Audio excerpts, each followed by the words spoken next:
तो पहली प्रॉपर्टी अपनी कंप्लीट हो गई बेटा कि ओनली वन सैकराइड मॉलिक्यूल होगा, इसमें 2 to 10 होगा और उसमें मोर देन 10 होगा। सेकंड प्रॉपर्टी है कि जो मोनोसैकराइड होंगे बेटा वो वाटर सॉल्युबल होंगे। क्या होंगे भाई? तो वाटर सॉल्युबल होंगे और स्वीट इन टेस्ट होंगे एंड स्वीट इन टेस्ट। चलो तो सेकंड प्रॉपर्टी क्या है? तो मोनोसैकराइड वाले जितने भी, अभी हम लोग एग्जांपल्स भी देखेंगे, तो उन एग्जांपल्स में जितने भी मोनोसैकराइड वाले हैं सभी के सभी वाटर सॉल्युबल होंगे और स्वीट इन टेस्ट होंगे, यानी कि उनका टेस्ट भी क्या रहेगा? स्वीट होगा। अब समझना, जैसे ही हम मोनो से ओलिगो पे आएंगे तो इनकी वाटर सॉल्युबिलिटी डिक्लाइन होगी, यानी कि रिड्यूस होगी, कम होगी, और स्वीट वाली प्रॉपर्टी भी कम होगी। तो दैट्स व्हाई यहाँ पर हम लोग वो पॉइंट को मेंशन नहीं करते हैं, डायरेक्ट मैं यहाँ पर उस पॉइंट को मेंशन करता हूँ कि पॉलीसैकेराइड आते आते वाटर इनसॉल्युबल हो जाएगा। क्या हो जाएगा? वाटर इनसॉल्युबल हो जाएगा और क्या हो जाएगा बेटा? एंड टेस्टलेस हो जाएगा। तो सुनना, मैंने क्या बताया कि जैसे ही ये मोनोसैकेराइड में अगर कोई कार्बोहाइड्रेट की कंपोजिशन मोनोसैकेराइड वाली है तो मोनोसैकेराइड वाले क्या होंगे? मैक्सिमम स्वीट प्रॉपर्टी होगा और मैक्सिमम उनके अंदर वाटर सॉल्युबिलिटी होगी। जैसे ही हम मोनोसैकेराइड से ओलिगो की ओर मूव करेंगे तो उनकी वाटर सॉल्युबिलिटी भी रिड्यूस्ड होगी और स्वीट प्रॉपर्टी भी क्या होगी? रिड्यूस्ड होगी। और पॉलीसैकेराइड तक आते आते उनकी वाटर सॉल्युबिलिटी बिल्कुल रिड्यूस्ड हो जाएगी बेटा, यानी सबसे कम हो जाएगी, और टेस्ट लेस हो जाएगा, यानी स्वीट प्रॉपर्टी भी उनकी क्या हो जाएगी? यहाँ पर रिड्यूस्ड हो जाएगी। तो ये सेकंड प्रॉपर्टी हमें याद रखना है नीट पॉइंट ऑफ व्यू से। पहले तो हमने नंबरिंग के बेस पर इनको क्लासिफाइड कर दिया और इनकी हमने फिजिकल प्रॉपर्टी देख लिया, सॉल्युबिलिटी कहां पर है? वाटर में। लेकिन जैसे ही हम ओलिगो और पॉलीसैकेराइड की ओर मूव करते हैं तो पॉलीसैकेराइड आते आते कार्बोहाइड्रेट की सॉल्युबिलिटी क्या हो जाती है? वाटर में कम हो जाती है, या तो ना के बराबर हो जाती है, और स्वीट प्रॉपर्टी जो इनके अंदर है वो भी क्या हो जाती है बेटा? कम हो जाती है, या तो टेस्ट लेस हो जाती है। तो यहां तक हमें पॉइंट क्या है? याद रखना है। नेक्स्ट कॉन्सेप्ट आते हैं कि मोनोसैकेराइड के एग्जांपल्स क्या क्या है। मोनोसैकेराइड का मतलब है कि जब हम कार्बोहाइड्रेट का हाइड्रोलिसिस करेंगे यानी ब्रेक डाउन करेंगे, जैसे मैंने बताया था कि अगर ये वॉल है ब्रिक का बना हुआ यानी कि ईंटों का बना है तो ब्रेक डाउन करेंगे तो हमें ईंट मिलेगा। तो वैसे ही कार्बोहाइड्रेट बना क्या चीज का? सैकेराइड का। तो अगर हम कार्बोहाइड्रेट को ब्रेक डाउन करते हैं और एक सैकेराइड मिलता है बेटा तो वो मोनोसैकेराइड का रहेगा। अगर 2 से 10 मिलता है, अगर हम कार्बोहाइड्रेट को ब्रेक डाउन करते हैं, और ब्रेक डाउन कैसे होगा? हाइड्रोलिसिस से। चाहो तो ये भी पॉइंट लिख लो कि अगर मान के चलो कोई भी कार्बोहाइड्रेट है CHON, इट मींस कार्बोहाइड्रेट, इसको जब हमने ब्रेक डाउन किया यानी कि क्या करवाए? हाइड्रोलिसिस। जब हम हाइड्रोलिसिस करते हैं बेटा, यहाँ पे दिख रहा है ना हाइड्रोलिसिस लिखा हुआ है ना, क्या हमने करवाया? हाइड्रोलिसिस जब करवाते हैं तो यहाँ पर 1 सैकेराइड मॉलिक्यूल मिलेगा। क्या मिलेगा? 1 saccharide molecule, that is monosaccharide. लेकिन जैसे ही हम ओलिगो में आएंगे तो हमारे पास जो कार्बोहाइड्रेट है उसको जैसे ही हम हाइड्रोलिसिस करेंगे तो यहाँ पर हमें क्या मिलेंगे? 2 से 10 देखने को मिलेंगे। कितने सैकेराइड मॉलिक्यूल देखने को मिलेंगे? 2 to 10 मिलेंगे, है ना। वैसे ही पॉलीसैकेराइड में क्या हो जाएगा बेटा? तो अगर कोई कार्बोहाइड्रेट है उसको हम ब्रेक डाउन करेंगे तो यहाँ पर सैकेराइड मॉलिक्यूल क्या मिलेगा? ब्रेक डाउन करने के लिए कौन सा रिएक्शन? हाइड्रोलिसिस। याद रखेंगे ये रिएक्शन भी बहुत इंपॉर्टेंट है। जो मैंने रिएक्शन बताया है कि कार्बोहाइड्रेट को ब्रेक डाउन क्या चीज से किया जाएगा? हाइड्रोलिसिस रिएक्शन के थ्रू। तो यहाँ पर मोर देन 10 मिलेंगे, यहाँ पर मोर देन 10 आपको क्या होगा बेटा? सैकेराइड मॉलिक्यूल देखने को मिल सकते हैं। तो एक प्रॉपर्टी तो हमारी ये भी हो गई, यानी कि अगर मोनोसैकेराइड की बात की जाए तो इनका जब भी हम ब्रेक डाउन करेंगे तो जब हम कार्बोहाइड्रेट का ब्रेक डाउन करेंगे तो एक सैकेराइड मॉलिक्यूल आता है, इट मींस वो मोनोसैकेराइड है। मैं पहचान आइडेंटिफाई करने का तरीका बता रहा हूं। अगर 2 से 10 के बीच में सैकेराइड मॉलिक्यूल मिलते हैं तो वो ओलिगोसैकेराइड है, और अगर मोर देन 10 सैकेराइड मॉलिक्यूल मिलता है तो वो पॉलीसैकेराइड है। यहां तक कोई डाउट? आई होप आपको ये कॉन्सेप्ट कंप्लीट हो गया होगा। अब हम लोग आते हैं मोनोसैकेराइड के एग्जांपल्स पे। कहां पर आते हैं? मोनोसैकेराइड के एग्जांपल्स पे। तो मोनोसैकेराइड का एग्जांपल्स के लिए मैं इसको इरेज कर लूं बेटा, रफ कर रहा हूं। मोनोसैकेराइड के हम लोग क्या देख लेते हैं भाई? तो एग्जांपल्स देख लेते हैं। ऑब्वियसली हमें एग्जांपल समझना बहुत जरूरी है और एग्जांपल से क्वेश्चंस भी आते हैं, तो एग्जांपल्स को अच्छे से हम लोग क्या कर लेते हैं? कंप्लीट कर लेते हैं। अगर मैं मोनोसैकेराइड की बात करूं बेटा तो डिपेंड करता है नंबर ऑफ कार्बन पे। किस पे डिपेंड करता है? एग्जांपल, नंबर ऑफ कार्बन पे। जैसे मान के चलो number of carbon, number of C means carbon. अगर नंबर ऑफ कार्बन देखो मिनिमम तो 3 रहेंगे, ये याद रखना कि अगर कार्बोहाइड्रेट है तो मिनिमम नंबर ऑफ कार्बन क्या होगा बेटा? 3 होंगे। 3, 4, 5, 6 ऐसे वहां पर क्या हो सकते हैं? कार्बन हो सकते हैं प्रेजेंट। हमें एनसीईआरटी ने 3, 4, 5, 6 तक कवर किया है, तो हम उसी को क्या करेंगे बेटा? यहाँ पर कंप्लीट करेंगे। If number of carbon is, यहाँ पर मैंने लिखा उनका पहला केस में कि नंबर ऑफ कार्बन कितना है बेटा? 3 है। If number of carbon is 3, then इस केस में क्या हो जाएगा बेटा? इसका एग्जांपल यहाँ पर क्या हो जाएगा? उस मोनोसैकेराइड को हम लोग क्या कहेंगे? ट्राइओज। क्या बोलेंगे बेटा? Triose sugar. क्या कहेंगे? Triose sugar. अगर नंबर ऑफ कार्बन कितने हैं? 3। तो if number of carbon is 3 then it is known as triose sugar, है ना। If number of carbon, second case, number of carbon 4 then क्या हो जाएगा बेटा? Tetrose sugar. क्या हो जाएगा भाई? Tetrose sugar. If number of carbon is 5 तो क्या हो जाएगा बेटा? Pentose sugar. क्या हो जाएगा? Pentose sugar. If number of carbon is 6 then can be known as hexose sugar. क्या हो जाएगा? Hexose sugar. तो देखो नाम कैसे हो रहा है? मोनोसैकेराइड में अगर नंबर ऑफ कार्बन कितने हैं? 3 तो रहेंगे मिनिमम, है ना। तो if number of carbon is 3 present in monosaccharide molecules of carbohydrate, that this type of carbohydrate is known as triose sugar. If number of carbon is present 4, so that one is known as tetrose sugar. If number of carbon is present 5 or 6, then it can be known as pentose or hexose sugar. तो I hope हमें ये 4 concept clear हो गए होंगे कि अगर monosaccharide यानी carbohydrate को अगर हमने हाइड्रोलिसिस करवाया तो एक सैकेराइड मॉलिक्यूल मिला, इट मींस वो मोनोसैकेराइड है। अब उस मोनोसैकेराइड के अंदर में हमने क्या देखा भाई कि अगर नंबर ऑफ कार्बन 3 प्रेजेंट है तो उस मोनोसैकेराइड को क्या बोलेंगे? ट्राइओज। अगर 4 प्रेजेंट है तो टेट्रोज, अगर 5 प्रेजेंट है तो पेंटोज, अगर 6 प्रेजेंट है तो हेक्सोज, 7 प्रेजेंट है तो हेप्टोज। ऐसे इनका नाम रखा जाता है। क्योंकि एनसीईआरटी ने 4 ही कवर किया तो हम 4 को यहाँ पर क्या करेंगे? डिस्कस करेंगे। कंप्लीट। अब आते हैं इसके एग्जांपल पे कि ट्राइओज शुगर का एग्जांपल क्या है? Dihydroxy acetone. क्या बेटा? Dihydroxy acetone. तो यहां पर ट्राइओज शुगर का एग्जांपल है डाइहाइड्रोक्सी एसीटोन। बहुत इंपॉर्टेंट है, याद रखेंगे एसीटोन। 4 कार्बन वाला यानी कि टेट्रोज का एग्जांपल है बेटा इरिथ्रोज।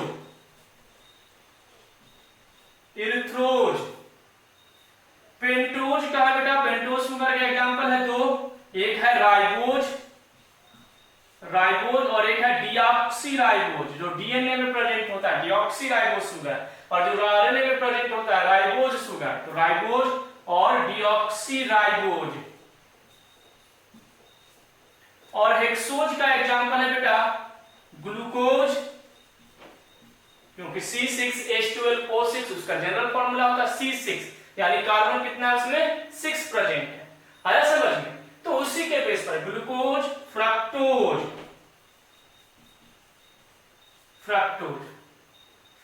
तो मैंने क्या बताया कि हमें मोनोसैकेराइड में क्या मिला कि अगर मोनोसैकेराइड में नंबर ऑफ कार्बन 3 प्रेजेंट है तो उसे हम क्या कहेंगे? ट्राइओज। बहुत इंपॉर्टेंट है ट्राइओज शुगर। ट्राइओज शुगर के एग्जांपल्स हैं डाइहाइड्रोक्सी एसीटोन। अगर नंबर ऑफ कार्बन 4 प्रेजेंट है तो उसे हम क्या बोलेंगे? Tetrose sugar. और उसके एग्जांपल है इरिथ्रोज, ERY, है ना, इरिथ्रोज शुगर, है ना। If number of carbon is present 5, if number of carbon is present 5, then it can be known as pentose sugar, and example is ribose and deoxyribose sugar. Ribose present in RNA and deoxyribose present in DNA, है ना। अभी हम लोग structure भी discuss करेंगे जब मैं आपको न्यूक्लिक एसिड पढ़ाऊंगा। And if number of carbon is 6 present, then it is known as hexose sugar, and example is glucose and fructose. Obviously, glucose का फॉर्मूला होता है C6H12O6, यानी कि नंबर ऑफ कार्बन कितना है? C6, यानी कार्बन कितने हैं? 6 है वहां पर। वैसे ही पेंटोज, राइबोज और डीऑक्सीराइबोज में नंबर ऑफ कार्बन कितने होंगे? 5। टेट्रोज में नंबर ऑफ कार्बन कितने होंगे? 3, 4। और ट्राइओज में नंबर ऑफ कार्बन 3। तो मोनोसैकेराइड के एग्जांपल्स क्या हैं? तो मोनोसैकेराइड के एग्जांपल है dihydroxy acetone, erythrose, ribose, deoxyribose, glucose, fructose. These all are comes under in monosaccharide category of carbohydrate. इस पॉइंट को हमें याद रखना है कि ये सभी के सभी मोनोसैकेराइड है। अब आपसे पूछा जाएगा कि राइबोज में कितने नंबर ऑफ कार्बन होते हैं, तो 5, डीऑक्सीराइबोज में 5, ग्लूकोज फ्रक्टोज में 6 होते हैं, एरिथ्रोज में कितने होते हैं, 4, और डाइहाइड्रोक्सी एसीटोन में कितने होते हैं, तो 3 प्रेजेंट होते हैं। पॉइंट समझ में आ गया? तो यहाँ पर अगर स्ट्रक्चर से भी क्वेश्चंस आता है, और क्वेश्चंस कहाँ से आएगा कि नंबर ऑफ कार्बन कितने प्रेजेंट है, और या तो मोनोसैकेराइड के एग्जांपल्स आएगा, तो एग्जांपल्स में आई होप आपको क्या हो जाएगा, कंप्लीट हो जाएगा, वहां पर आप सॉल्व कर दोगे। नेक्स्ट आते हैं बेटा ओलिगोसैकेराइड पे, कि ओलिगोसैकेराइड। अब ओलिगोसैकेराइड में मैंने आपको क्या बताया कि ओलिगोसैकेराइड में एक कार्बोहाइड्रेट 2 सैकेराइड मॉलिक्यूल, यहाँ पर सभी में एक ही सैकेराइड मॉलिक्यूल है, एक ही सैकेराइड मॉलिक्यूल का फॉर्मेशन हो रहा है। अब क्या है कि मोनोसैकेराइड ही आगे जाकर के ओलिगोसैकेराइड का फॉर्मेशन करेगा। क्या चीज का फॉर्मेशन करेगा? ओलिगोसैकेराइड। और ओलिगोसैकेराइड में हमने क्या देखा भाई कि ओलिगोसैकेराइड में 2 से 10 क्या प्रेजेंट हो सकते हैं, तो 2 to 10 यहाँ पर प्रेजेंट हो सकते हैं बेटा सैकेराइड मॉलिक्यूल। तो अब सुनो, ओलिगोसैकेराइड की मैं बात करूं तो ओलिगोसैकेराइड के पहले केस में हमारे पास है कि if saccharide molecule is 2 that is known as disaccharide. देखो एक सैकेराइड है तो मोनो, और अगर सैकेराइड 1 है, यहां पर मैं आपको बता रहा हूं कि इफ, ये इसका नहीं है, इसके अपन ओलिगोसैकेराइड का देख रहे हैं, इफ सैकेराइड, क्योंकि गेम किस पर है, सैकेराइड का पूरा कॉन्सेप्ट तो सैकेराइड पे है, तो if saccharide is 1 that is monosaccharide. If saccharide is 2, क्योंकि यहां पर 2 से 10 है, सैकेराइड कितने हैं, 2 to 10 प्रेजेंट है, तो इफ सैकेराइड इज 2 यानी 2 प्रेजेंट है, तो नोन एज, इसको हम लोग क्या बोलेंगे बेटा, तो इसे हम बोलेंगे डाइसैकेराइड। क्या कहेंगे? डाइसैकेराइड। और अगर 2 से 3 है तो ट्राइसैकेराइड। अगर 3 होगा तो क्या हो जाएगा, ट्राइसैकेराइड। यानी कि अगर यही चीज सैकेराइड मॉलिक्यूल इज 3 तो उसे हम लोग क्या बोलेंगे, ट्राइसैकेराइड। क्या कहेंगे? ट्राइसैकेराइड, ट्राइसैकेराइड। 4 है तो टेट्रासैकेराइड, 5 है तो पेंटासैकेराइड, 6 है तो हेक्सासैकेराइड, हेप्टासैकेराइड, ऐसे इनका नाम होगा। तो 2 to 10, 2 है तो डाइसैकेराइड, 3 है तो ट्राइसैकेराइड। मतलब अगर हम कार्बोहाइड्रेट को ब्रेक डाउन करते हैं, उनकी हाइड्रोलिसिस करते हैं, अगर 2 सैकेराइड मॉलिक्यूल मिलते हैं तो उसे हम क्या बोलेंगे, डाइसैकेराइड। अगर 3 मॉलिक्यूल मिलते हैं तो ट्राइसैकेराइड। इसके एग्जांपल से हम चीजों को क्या करते हैं, यहाँ पर समझने की कोशिश करते हैं। सबसे पहला एग्जांपल है बेटा डाइसैकेराइड का, मैं एग्जांपल आपको दे रहा हूं, आपको इजीली समझ में आ जाएगा। डाइसैकेराइड में से एक कार्बोहाइड्रेट है बेटा जिसका नाम है माल्टोज। क्या नाम है? माल्टोज। तो फर्स्ट हम लोग एग्जांपल लिए माल्टोज। अब ये माल्टोज को जैसे ही हमने क्या किया भाई, हाइड्रोलिसिस, क्या करवाया, हाइड्रोलिसिस, क्योंकि ये एक माल्टोज क्या है, कार्बोहाइड्रेट, हमने हाइड्रोलिसिस करवाया, तो हाइड्रोलिसिस में यहाँ पर हमें 2 मॉलिक्यूल मिला, 2 सैकेराइड, ग्लूकोज प्लस ग्लूकोज,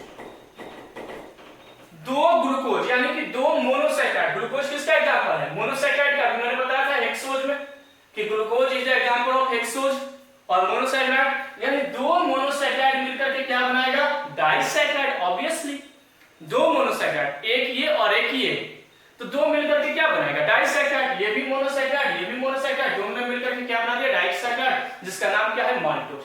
तो देखो डाइसैकेराइड, हमने क्या बताया था कि डाइसैकेराइड में जब भी कार्बोहाइड्रेट को हम ब्रेक डाउन करेंगे, हाइड्रोलिसिस करेंगे, तो वहां पर नंबर ऑफ कार्बन हमें कितने, नंबर ऑफ सैकेराइड मॉलिक्यूल कितने देखने को मिलेंगे, 2 देखने को मिलेंगे। मिल रहा है क्या? माल्टोज किसका एग्जांपल है, डाइसैकेराइड का। जब इसको हमने हाइड्रोलिसिस किया यानी ब्रेक डाउन, हाइड्रोलिसिस का मतलब ब्रेक डाउन, जब हम इसको ब्रेक डाउन किया तो हमें 2 ग्लूकोज मॉलिक्यूल्स देखने को मिल रहे हैं, यानी ग्लूकोज प्लस ग्लूकोज आगे जाकर के माल्टोज बना है। सेकंड एग्जांपल मैं देता हूं, second one is sucrose. Sucrose है ना, एस है ये सुक्रोज। सुक्रोज की अगर मैं बात करूं तो सुक्रोज को भी हम क्या करवाएंगे, हाइड्रोलिसिस, और सुक्रोज भी किसका एग्जांपल है, डाइसैकेराइड का। तो यहां पर क्या देखने को मिलेगा बेटा, ग्लूकोज प्लस फ्रक्टोज। जब इसको हम ब्रेक डाउन करेंगे तो हमें एक ग्लूकोज मिलेगा और एक क्या मिलेगा, फ्रक्टोज। तो देखो फ्रक्टोज भी क्या है, मोनोसैकेराइड, ग्लूकोज भी क्या है, मोनोसैकेराइड। 2 मोनोसैकेराइड मिले तो क्या बना दिए, डाइसैकेराइड। क्या नाम रखा है, सुक्रोज। यानी सुक्रोज को जब हम ब्रेक डाउन करेंगे तो हमें वहां पर ग्लूकोज और फ्रक्टोज दो सैकराइड का क्या होगा, फॉर्मेशन होगा।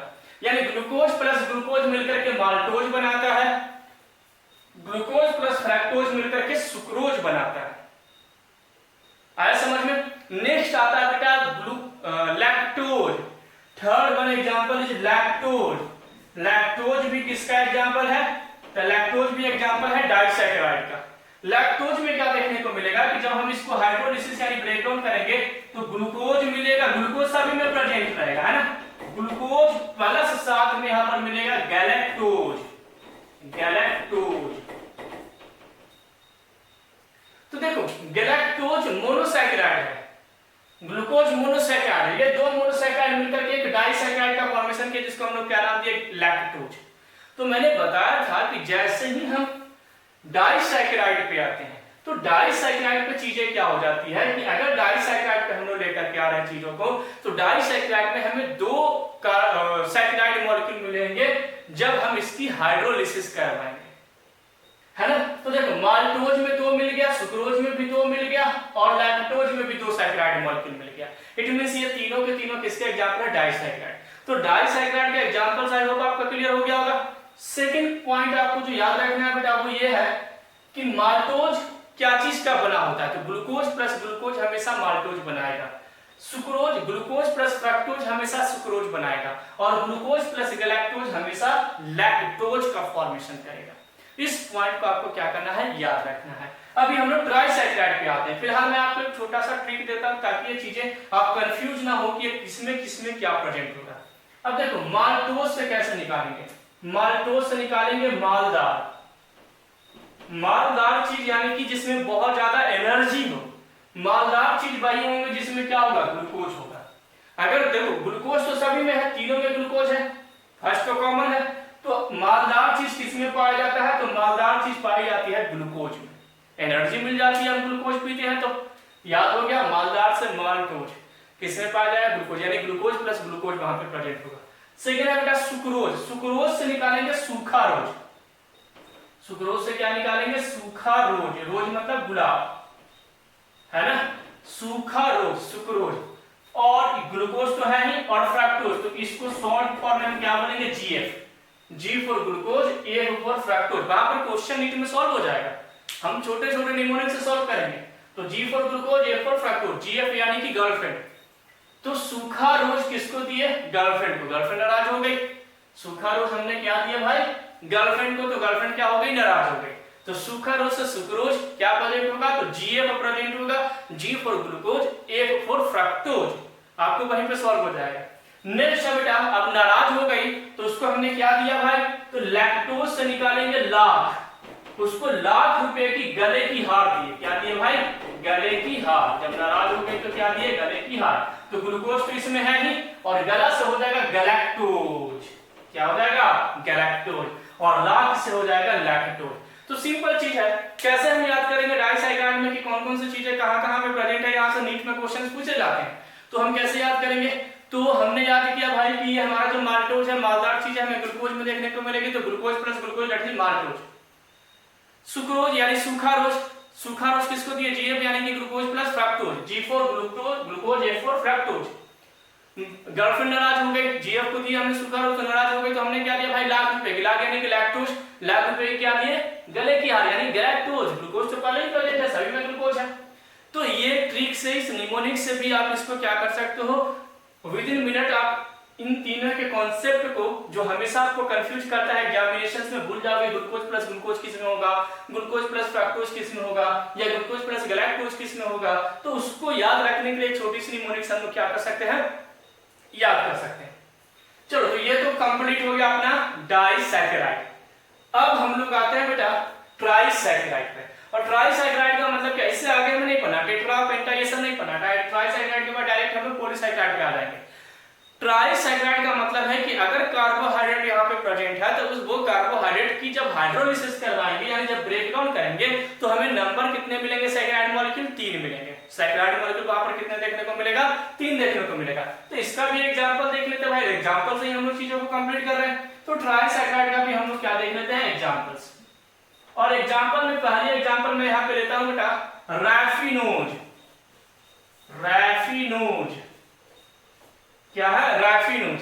रैफिनोज में क्या प्रेजेंट होता है बेटा? तो ग्लूकोज, फ्रक्टोज प्लस गैलेक्टोज। याद रखना ये तीनों अगर मिलता है तो क्या बनाता है? रैफिनोज। क्या है? ट्राइसैकराइड, यानी कि इसको जब हम ब्रेक डाउन करेंगे, यानी जब इसकी हाइड्रोलिसिस होगी, क्या होगा बेटा? हाइड्रोलिसिस। ये हाइड्रोलिसिस है ना? जब इसकी हाइड्रोलिसिस होगा, यानी जब हम इसको ब्रेक डाउन करेंगे, नो डाउट रैफिनोज एग्जांपल है ट्राइसैकराइड का। तो कितने सैकराइड मिलेंगे हाइड्रोलिसिस के बाद? 3। तो 3 क्या क्या मिलेगा? तो इसमें ग्लूकोज मिलेंगे, फ्रक्टोज मिलेंगे और साथ ही साथ में गैलेक्टोज मिलेंगे। तो देखो क्या क्या मिल गया? रैफिनोज को जब हम ब्रेक डाउन करेंगे तो glucose plus fructose plus lactose, ये तीनों मिल गए। तो ये तीनों मिलकर के क्या बना दिया भाई? रैफिनोज। तो raffinose is the example of trisaccharide and trisaccharide is the example of oligosaccharide. And in raffinose glucose, fructose plus galactose 3 type of saccharide molecules is present. तो हमें यह भी याद रखना है कि ग्लूकोज प्लस फ्रक्टोज मिलकर के क्या बनाता है? Saccharose, sucrose. लेकिन glucose plus fructose plus galactose मिलकर के क्या बनाता है? रैफिनोज, है ना? एक ऐसे ही एग्जांपल है बेटा जेनसियनोज। क्या है एग्जांपल? जेनसियनोज। जेनसियनोज की अगर हम बात करें बेटा, सेकेंड एग्जांपल मैं यहां पे दे रहा हूं जेनसियनोज। जेनसियनोज इसमें क्या क्या प्रेजेंट होगा? तो इसमें प्रेजेंट होगा भाई ग्लूकोज, क्या प्रेजेंट होगा? फिर से ग्लूकोज और गैलेक्टोज, यानी 2 glucose molecule and 1 galactose molecule will form gentianose trisaccharide. यानी कि ग्लूकोज 2 मॉलिक्यूल, 2 ग्लूकोज और 1 गैलेक्टोज मिलकर के जेनसियनोज का क्या करता है? फॉर्मेशन करता है, जो ट्राइसैकराइड के अंदर में आते हैं। तो मैंने क्या बताया बेटा कि रैफिनोज में 3 प्रेजेंट है, ग्लूकोज, फ्रक्टोज प्लस गैलेक्टोज, जबकि जेनसियनोज में भी 3 प्रेजेंट है, ग्लूकोज, ग्लूकोज प्लस गैलेक्टोज। तो 2 ग्लूकोज और 1 गैलेक्टोज मिलकर के जेनसियनोज बनाता है। टोटल सैकराइड कितने मिल गए? 3। 1 2 3। इसमें भी total saccharide 3, that's why it is known as trisaccharide. इन तीनों के एग्जांपल में 2 ही मिल रहे हैं saccharide molecule, that's why it is known as disaccharide. और केवल हम ग्लूकोज की बात करें या फ्रक्टोज की बात करें या केवल गैलेक्टोज की बात करें तो उसे हम क्या बोलेंगे? मोनोसैकराइड। आया समझ में? तो glucose, fructose, galactose individually is monosaccharide in nature. लेकिन जब भी ग्लूकोज ग्लूकोज के साथ मिलता है तो माल्टोज बनाता है, ग्लूकोज फ्रक्टोज के साथ मिलता है तो सुक्रोज बनाता है, ग्लूकोज गैलेक्टोज के साथ मिलता है तो क्या बनाता है बेटा? लैक्टोज का फॉर्मेशन करता है। अगर ग्लूकोज प्लस गैलेक्टोज मिलता है तो जेनसियनोज, और glucose plus fructose plus sucrose अगर मिलता है तो क्या बनाता है बेटा? वहां पर गैलेक्टोज मिलकर के क्या बनाता है? रैफिनोज का फॉर्मेशन करता है। तो कॉन्सेप्ट हमें समझना है, एक सैकराइड है तो वो मोनोसैकराइड, 2 मिल गया हाइड्रोलिसिस के बाद तो डाई हो गया, 3 मिलेगा तो ट्राइसैकराइड हो गया। आई होप आपको ये कॉन्सेप्ट क्या हो गया होगा? क्लियर हो गया। एक छोटा सा कॉन्सेप्ट और एनसीईआरटी ने कवर किया है जो लैक्टोज से रिलेटेड है, उसको हम लोग यहीं पर क्या कर लेते हैं? कंप्लीट कर लेते हैं। बाकी अगर हो सकता है मैं आगे भी बताऊंगा आपको, लेकिन फिलहाल यहाँ पे पढ़ रहे हैं तो माइंड में मेरे आ गया तो इसको यहीं पे कंप्लीट करते हैं। लैक्टोज जो है बेटा इसे हम बोलते हैं मिल्क शुगर। मिल्क शुगर, जो दूध में शुगर प्रेजेंट होता है, मिल्क जो हम लोग पीते हैं, काउ मिल्क या बफेलोज मिल्क, उसमें क्या प्रेजेंट होता है? लैक्टोज। और इसमें क्या होता है? लैक्टोबैसिलस बैक्टीरिया होता है जो आगे जाकर के क्या करता है? कर्ड का फॉर्मेशन करता है, दही का फॉर्मेशन करता है ना? तो अभी वो हमें उतना डीप में नहीं जाना, फिलहाल याद रखना है lactose is milk sugar. Lactose को हम क्या कहते हैं? Milk sugar. ग्लूकोज इज, अगर हम ग्लूकोज की बात करें तो ग्लूकोज को बोला जाता है बेटा ब्लड शुगर, है ना?